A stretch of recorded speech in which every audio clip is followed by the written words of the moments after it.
I'm your host, Shabnam Islam. And joining us today in the studio is the iconic Dr. Columbus Batiste. Most notably known as the Healthy Heart Doc, Dr. Batiste is a long-time plant-based physician who you may know from documentaries like The Game Changers and Eating You Alive. He is the chief of cardiology for Kaiser Permanente Riverside and Moreno Valley Medical Centers. He is also the co founder and director of Integrative Cardiovascular Disease Program at Kaiser Permanente Riverside and an assistant clinical professor at UC Riverside School of Medicine. Oh, wait. And the co founder of the Slave Food Project and also the nonprofit Heart Healthy Nation. Holy moly, welcome the most incredibly busy Dr. Columbus Batiste. Hello there. What's going on? How you doing? I am so good. Wow. Thank you so much for making the time. And for those of you that don't know, it's taken me over 3 months to get this man in the hot seat because that is how busy he is. So, excuse my introduction being so long winded, but you have a lot on your plate. You know what? We all have a lot on our plate, right? It's like years ago I always say if it's something you want, you're gonna make time for it, right? And so you make it happen. I love that you say that. And so, actually, before we take a deep dive into your practice of lifestyle medicine as a board certified cardiologist, I would first like you to share your personal story of why and when you went vegan. Yeah. So, it's interesting. I mean, just as briefly as I can, I grew up vegetarian for the most part. I remember having my folks weren't completely vegetarian. And so I had some meat that just made me sick. And I was like, I'm done. And shortly thereafter, but I was what you would characterize as junk fooditarian more than anything else. And so, like, probably many of you out there can relate to that. And it wasn't until kind of really a lot of life situations, my dad watching him just disease eat him alive, literally, in front of my eyes, and just coming to the realization that there has to be something else. That despite all the pills and procedures, there has to be something else. And I really started to delve deep into the science behind the power of lifestyle and, most importantly, nutrition and plant-based nutrition.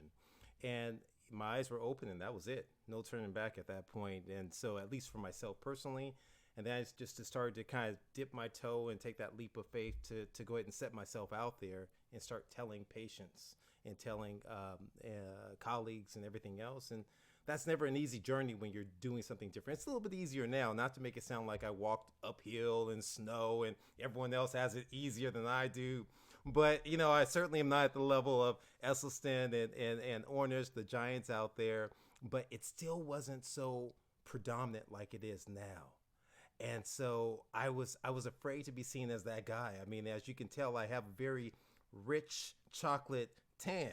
And so I'm easily identifiable. And so I was fearful, if I'm honest, about also being, not in addition to being this different interventional cardiologist, but also different in another way. And so I had to get over myself, as my kids say. I had to get over myself and do what was right, do the right thing, and that's all she wrote. And I love that you talk about that. Fear is the killer of all things.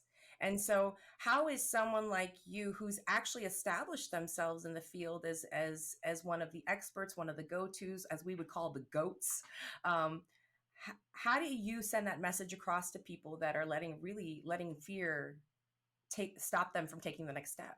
Yeah, it goes back to something I learned inside of training, which is be confident in what you know and confident in what you don't know. And so you don't have to know every single iteration of the science, every newest literature, every newest review, but there's some basic fundamentals that we all understand and can relate to, which is just we eat more fruits, vegetables, whole grains, beans, legumes, nuts, and seeds, we're better off.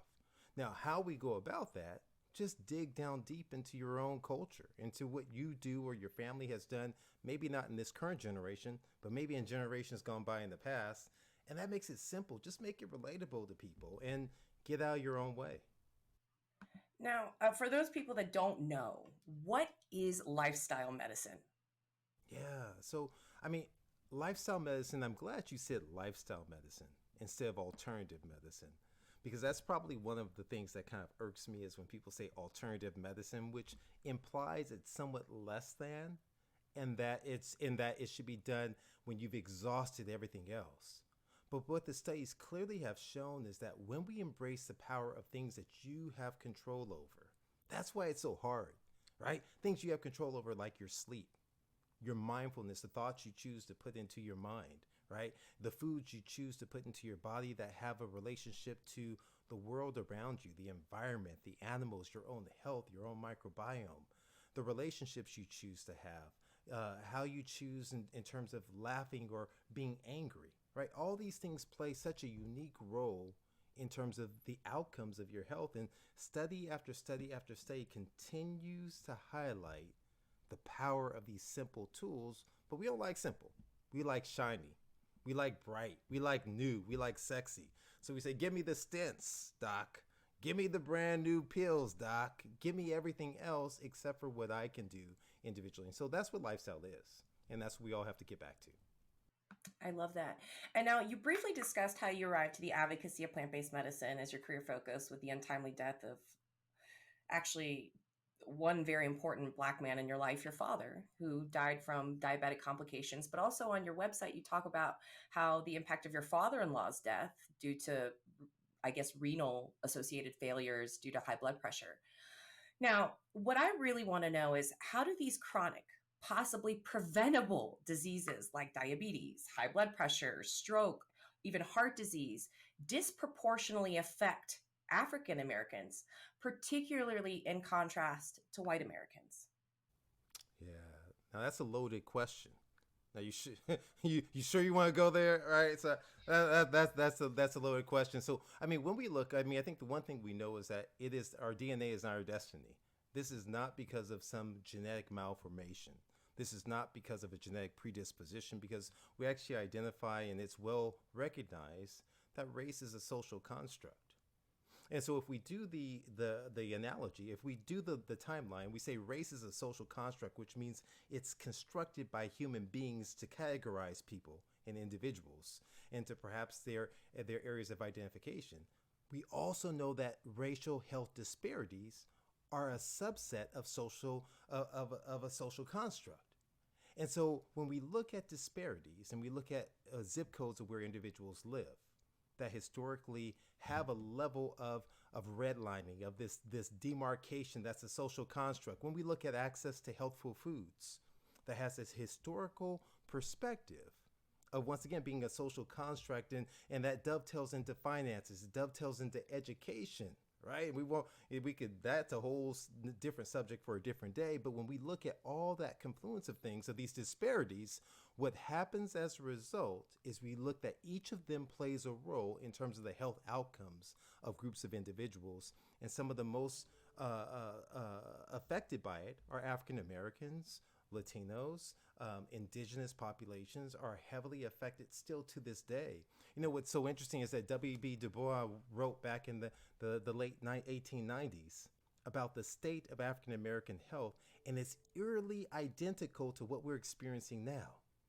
Eerily identical. Whether or not he was speaking to the impact of the Spanish flu and the disproportionate impact in communities of color, whether or not he was speaking to the increased burden of chronic diseases, and we're seeing the same thing evident now. And so the only thing that's similar, despite the boom in technology, despite the boom in every aspect, is the social construct, where we live, work, play, and pray. And that is one of the major causes of why we have disparities. And so when we actually talk about providing solutions, we're talking about here is education and accessibility. And though it's easily said, for some reason, it's not so easily done. And so how is it that you, as a practitioner, as a doctor who's taken a Hippocratic oath, can work in institutions where we feed our sick poison?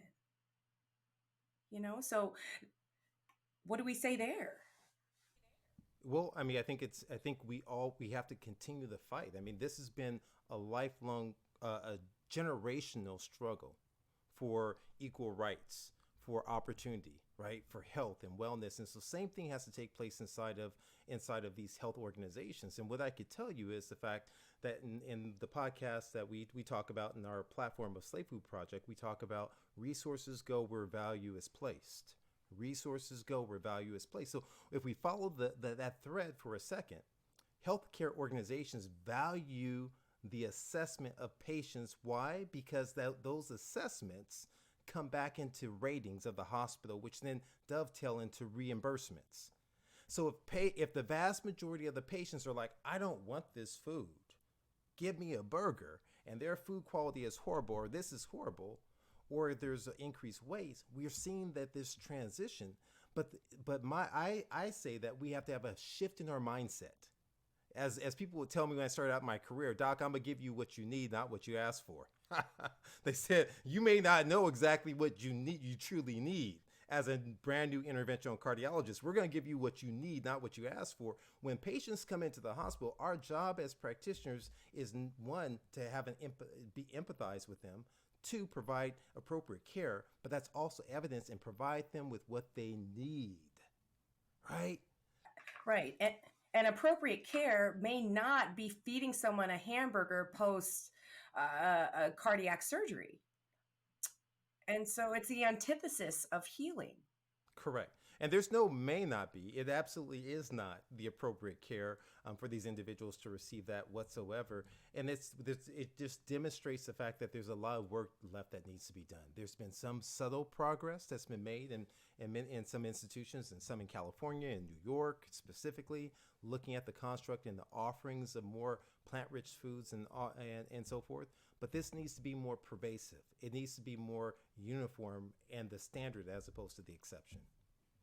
And we absolutely need governmental intervention, policy intervention to change the status quo, making it greener by default, um, primarily. And we're so lucky to have physicians like you that do think this way.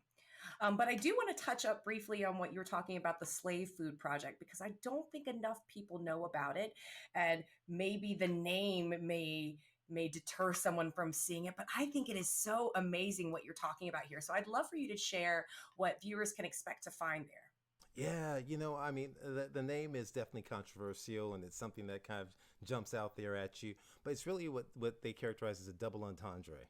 That yes, we speak to, I mean, I'm a history lover. I think in a different life, I would have been a history professor. It's how much I love history and understanding the why things exist and how we reach to this point. But nevertheless, so slave food is a double entendre. Yes, it goes through the historical aspect and the impact of the enslaved. And when we look at the enslaved, and specifically addressing the African American community, that we think oftentimes of the reflection of soul food, and we think of all these things, and people say, well, this is my culture, this is my heritage. And so we outline really the effect of how the eating habits were formed throughout the period of time, from the enslavement through the Great Migration to even in terms of civil rights and modern day soul food, right? So we describe this journey, how that's actually not your heritage, how the heritage goes back to the roots in terms of Africa, or in terms of other groups. We look at the indigenous, the original diet of where they arise from. And so as we craft this story of how things were altered and how you were given the refuse, the things that the slave masters didn't want at that point in time, and then you advance that over to modern times, right? To modern times, that now we're given essentially the same type of foods in the form of processed junk food and discarded, that many of the people who run these companies, they won't even allow their own lips to touch. They won't drink the sodas. They won't eat the fast food. And we look at how our cities have been constructed in terms of being crucibles of conflict, in terms of stress, but we also look at the level of nutritional stress that's there from just the placement of the fast food. So when the civil rights era began, you had disruption of cities, that Nixon and Small Business Association loans came in and they revitalized cities, which was wonderful. But what they did was they squeezed out grocery stores, brought in liquor stores, brought in fast food places, having government subsidized foods that led to death and demise of people who are in closest proximity to it, which studies have continually validated. And we look at this along with the subsidies for individuals who are financially impaired and rely upon government for subsidies.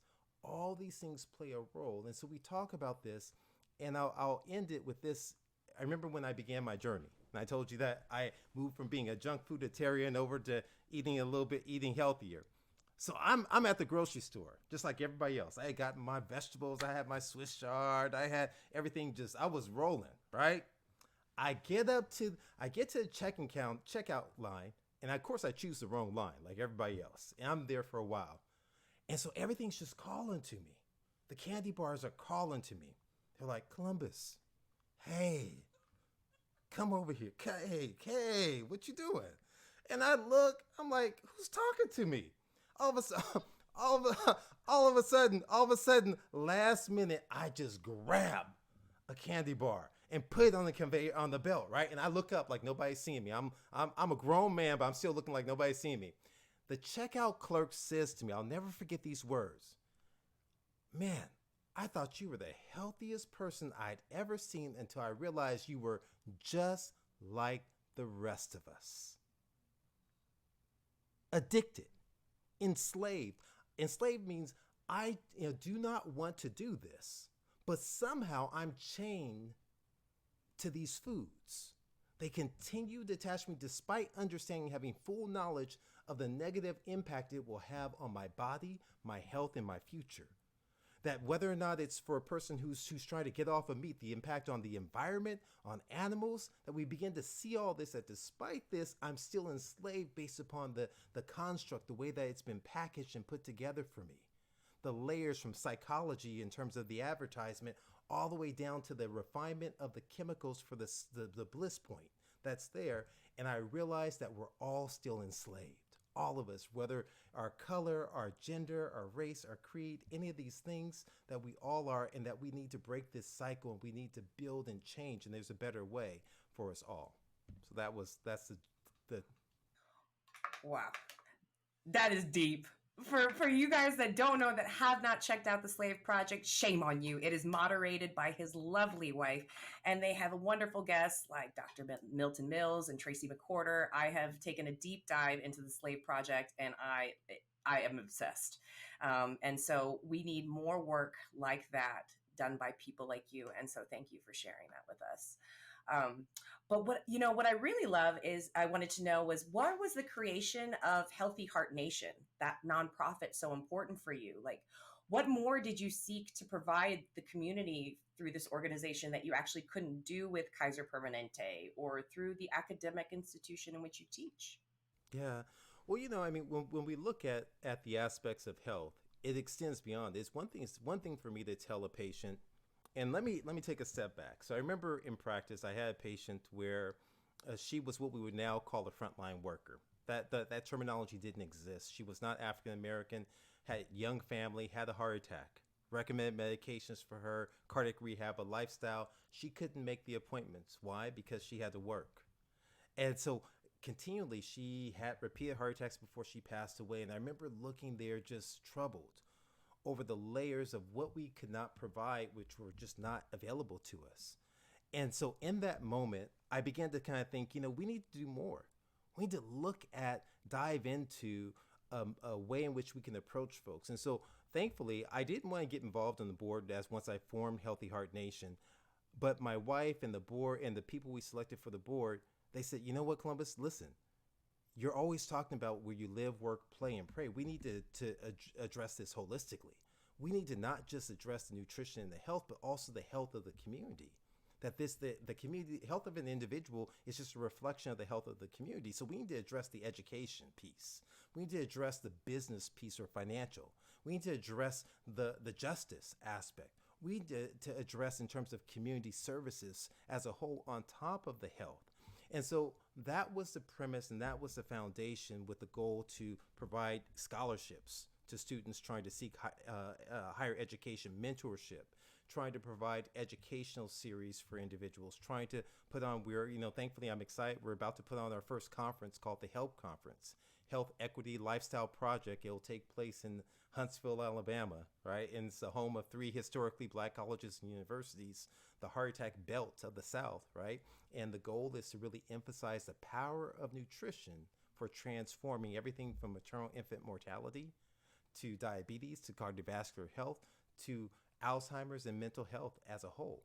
then looking at what's the role in the intersection between places of faith, places of higher education, businesses, and really instilling and revitalizing the health of the community, because we all have a responsibility to live, move beyond ourselves. It was Muhammad Ali who said, service is my rent I pay for being on this earth, right? And so we all have a greater obligation than just our day job to clock, get money, buy new cars, do all the take vacations, post on IG about, I'm living my best life, right? I mean, we have to do more than that. We have to be about it. We have to be about it, right? To do something and leave something for others. So that's the premise of Healthy Heart Nation. I love that. And I hope that that inspires people here to say, to see and do more. We can always find the excuse that there's just not enough time. But then again, that's the choice we make, right? And you're making some different choices, and we really appreciate that. Now, for those of you that don't, I'm sorry, go on. Well, I have to say this, right? So it doesn't get easy. So we started something called the Pressure Project, where we go into barbershops and we're putting blood pressure machines in barbershops, beauty salons, and churches. And so we're the few but mighty. And I'll tell you, to those that you're saying like, oh, I don't have enough time, I'm busy, right? I trust me when I say I'm busy, but like the wife doesn't let me say that. So on the weekends when I want rest, guess where I'm at? A barbershop, doing blood pressure screenings, talking to people about their nutrition, collaborating with Diet ID to assess their diet nutrition on the spot, and giving them advice for free. I mean, I'm not getting paid for that, but it's an act of service that's so important. And I will tell you that when I meet individuals like the individual I met this past week, two individuals, one whose blood pressure was 180 over 100, walking around, that we sent to the emergency room, or another individual who had a significant health challenge after he identified his blood pressure and has made changes towards moving towards a vegan lifestyle and eating, that's rewarding.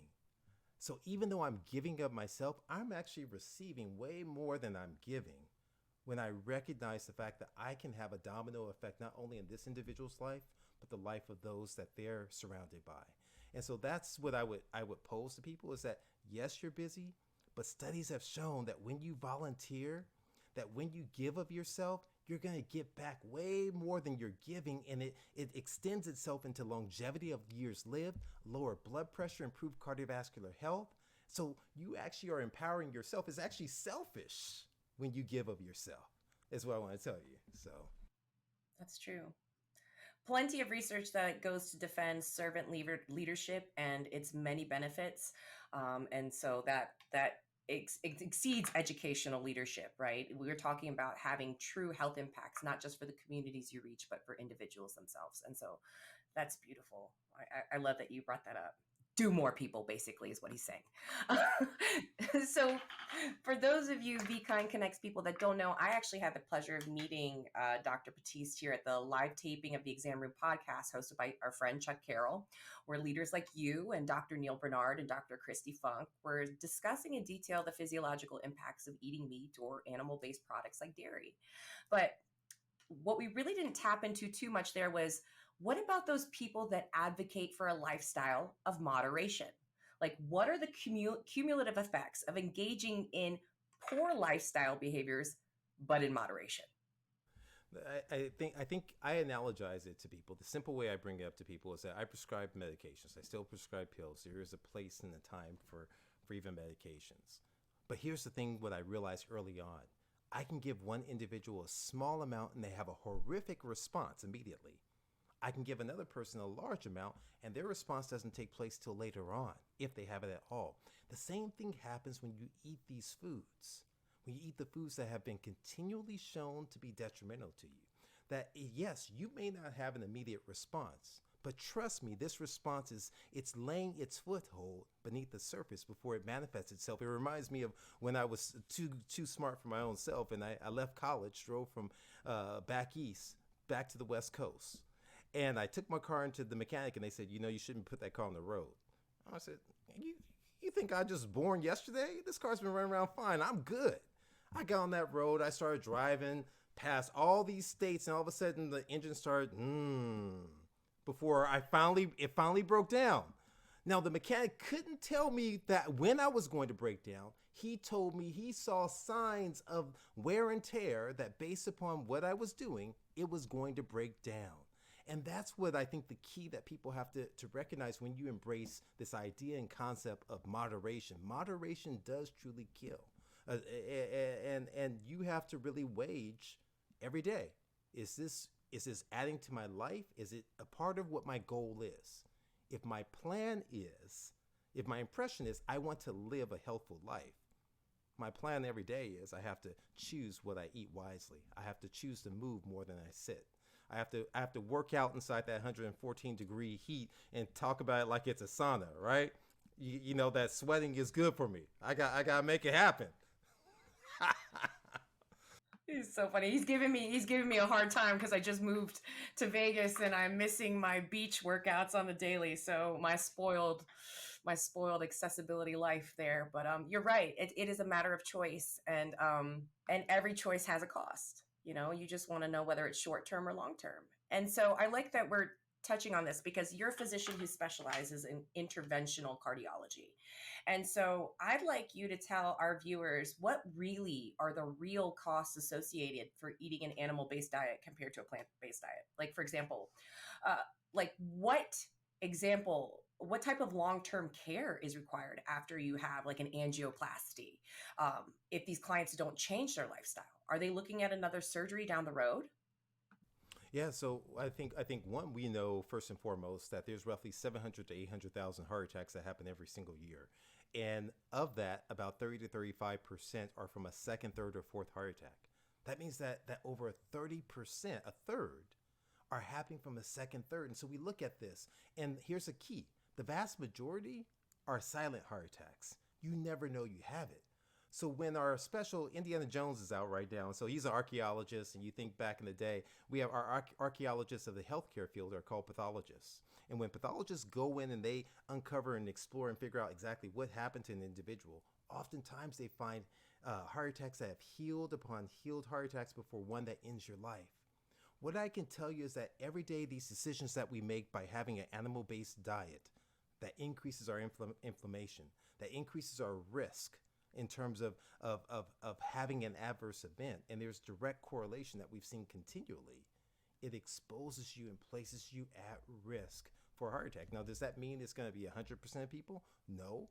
But you don't know if you're going to be part of the 95% that may get it or the 5% who won't. Are you going to be that 110-year-old who's eating hot dogs and smoking cigarettes? Or are you going to be part of that 30-year-old who's suffering with a heart attack and the 50-year-old? For those of us who've been in education a long time, we understand there's a Gaussian Bell distribution. 95% of us are smack dab. Everything we do has profound consequences. 2.5% on either way. You're going to have early onset of events, or 2.5% on the other end. Hey, I can do whatever I want and somehow I escape major catastrophe. We cannot base our decisions off that 2.5% that may be able to live and cause harm to the environment, animals, and their own health.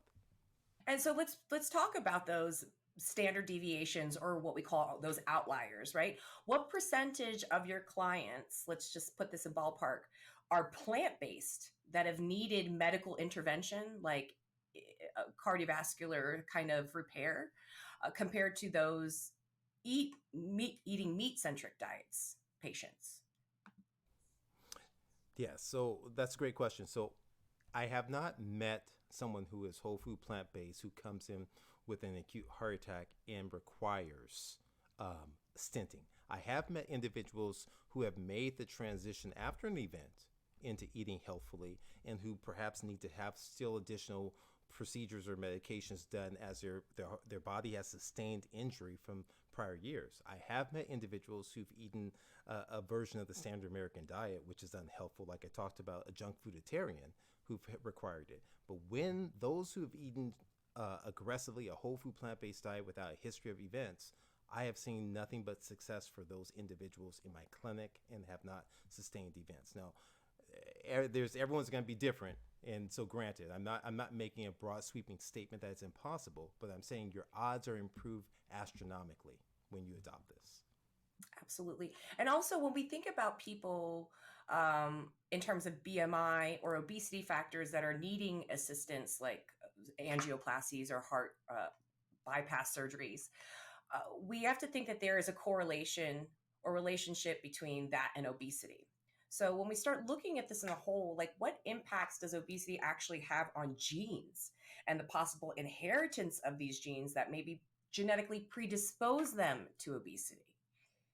Yeah, it starts to get deep. It starts to get deep, and we're seeing that. We know we're learning more and more about the epigenome. And so, what was that around 1990 when Randy Jirdo out of I think it was Duke who discovered the epigenes and so forth, dealing with agouti mice, and since this the field has grown exponentially, and we're learning that every aspect plays a role. But the key thing we see too as well is we see that our epigenes obesity plays a substantial role even in destabilization of plaques in the coronary arteries that can lead to heart attacks, that can increase the risk of sudden death. It increases the risk of irregular heartbeats called atrial fibrillation. It increases the risk as well of complications if, God forbid, you need to have some sort of procedure. So we see all of these things, and that tells us a level of concern that when we're having animal products and we're having the increase in insulin-like growth hormone factor and all these other aspects that are stimulating this excessive growth because of the hormones that are injected into animals that then come over and transfer into us, we're seeing this vicious cycle of disease. And I'm not even mentioning the microbiome to even go into that. And I love that you talk about this accumulation because, well, one thing I want to preface that the reason why you're a lifestyle physician, lifestyle medicine physician, is that you also talk about the importance of physical activity because we do see now evidence in the research literature that this obesity increasing effect may actually be attenuated by physical activity. So there you go. Your epigenetic factors are basically saying your fate isn't quite sealed yet if you can moderate some other things going on in your lifestyle. Absolutely, absolutely. And it doesn't have to be Peloton or a major Olympic gym. You just have to get neat with it. Non exercise activity thermogenesis, stand more, move more, walk more, fidget more. All these things add up to significant impact in terms of your overall metabolic health. Amazing. So I like that we're going on this because we're starting to actually see a lot of information on the risk of antibiotic resistance occurring in humans due to their consumption of meat and dairy products because we're seeing that like over 80% of antibiotics are actually fed to animals in animal agriculture. So I wanted to know, this may not be your focus of research, but what is your perspective on the ideology of this bioaccumulation of antibiotics, antifungals, or antimicrobials found in our food system that actually could it impact our health?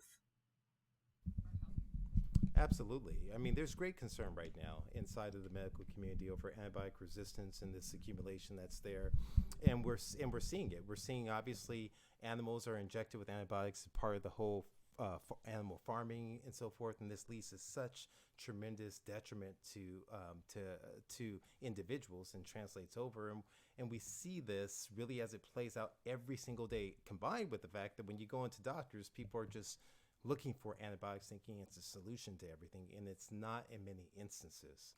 And so this is a significant area, and I think that when we look in the realm of the foods that we consume, it's an untapped area within the medical profession in terms of looking at the impact that this can have on reducing the animal resistance. Is looking at the foods that we eat in this animal farming.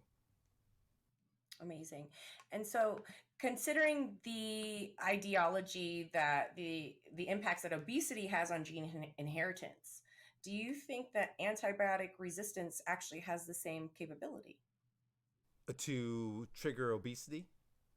Not trigger obesity, but having antibiotic resistance actually transferred to the next generation. Yeah, I would not, I have not seen studies on that, but it would not surprise me at all as we learn more and more about the epigenome. I've been amazed at some of the things that we find are inheritable based on epigenes. And so it would not surprise me at all. And then as well, we understand that culturally, in terms of even if it's not something that's genetically passed on, we understand that the environments, most of the issues that we get are from the cookbook, the environment, the lifestyle, the eating habits. And so we look at the impact of the microbiome and deficiencies and the lack of variability inside that microbiome that gets passed along because the eating habits get passed along. And so we have this impact and this susceptibility. And so there's so many layers to this that is, and that's the thing that just excites me, and it's so interesting, and it's so broad, but so keen, in terms of the impact of all this. I just have two more questions, and I'm going to let you go because you're so wonderful to converse with. But lately, we've seen a rise or an approval of cell-based meat. We've seen approval in Singapore, and then Good Meat and Upside Foods and Good Meat were certified for production sale in the United States. So I wanted to know what your perspective was on cell-based meat or cultivated meat as it's grown from animal cells. Would it be presumptive to assume that this type of clean meat would still have the same type of physiological effects to our cardiovascular system or our coronary health, given that it's made from real animals? So obviously, we don't. Great question, by the way. And I've had this discussion debate kind of offline, and we don't have the research yet. But my presumption is that this is great for the environment and great for animals, but for our overall health, the human health, I have great deal of concern that the impact that's going to be there in terms of perhaps we're not going to get the antibiotic resistance from animals, but we still have the risk presumptively of trimethylamine oxide, one of the main components that leads to atherosclerosis or the hardening or coronary artery disease progression in the microbiome from animal proteins. We understand still the impact of animal proteins in general, the stimulation of insulin growth life factor. All these things theoretically would still be there. And so my concern is that we're still embracing the health concerns that are there, and this issue that we're dealing with in America right now. It's a healthcare crisis, and the centerpiece of it is our nutrition and lifestyle. Well, thank you so much for your input on that. But I'd like to close it out with something about you because we've got something coming up in the next year that you guys have got to get your hands on. The word on the street is that you're coming out with a book called Get Selfish and Live a Life of Purpose. Tell us a little bit about it, and when we can get our hands on it. Yeah, so this is a passion project. It's really my approach, accumulating patients I've taken care of over time, and some of the things that I've learned and said. And so, selfish is an acronym that really is the pillars of health. And how what I'm describing is that selfish begins the S with spiritual, and not just necessarily in a religious way, but whether or not it's breathing, whether or not it is actually meditation or mindfulness or actual prayer, and really the power that has in our decision making, our stress levels, but not just that, our the lining of our vessels and our heart function. So in this particular series, I'm bringing out how each of these pillars impacts not only stress, it impacts our decision making, it impacts our overall health, but specifically our heart health to really heal a stressed and broken heart. So we move from spiritual to exercise. This goes without saying, to love. And you say, well, love, doc. You're a heart doctor, you're saying love? I'm like, no, no, no. It's because anyone who's loved anything, anybody, or at all, they understand that love is not a noun, it's a verb. Love takes action. Love includes forgiveness. Love is gratitude. Love is actually volunteering. That these things and showing and demonstrating how each of these things impacts stress and our overall heart health. Then we move to food, the central piece of selfish and the central piece of our lifestyle journey. And then on from food, of whole food, plant-rich foods to the intimacy of relationships. That relationships are predominantly with humans, but also with animals, and showing how the oxytocin effect and showing how the bonding and the literature is really showing the impact. And we've all experienced this during the pandemic.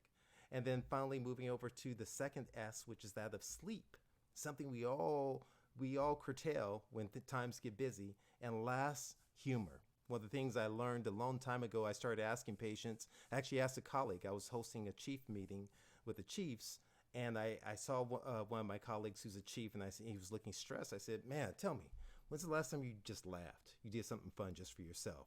He looked at me, he was like, what? I said, not for your kids, not for your wife. When's the last time you? He goes, I can't think of one. I said, the past week, 2. I said, I want you to find something. Whether or not it's a dirty joke, don't judge me. Whether or not it's a comedy show, if it's a movie, whatever you gotta find something to laugh. because of the power of laughter on our health. It truly is medicine. And so that's really what Selfish is about. And so I weave in stories of a conglomerate of patients throughout this. And so I'm looking forward to sharing this with the world and hopefully changing some lives. And they can recognize I got to get selfish. I got to get selfish. Now, I think that is a selfish lifestyle we could all learn to wrap ourselves in.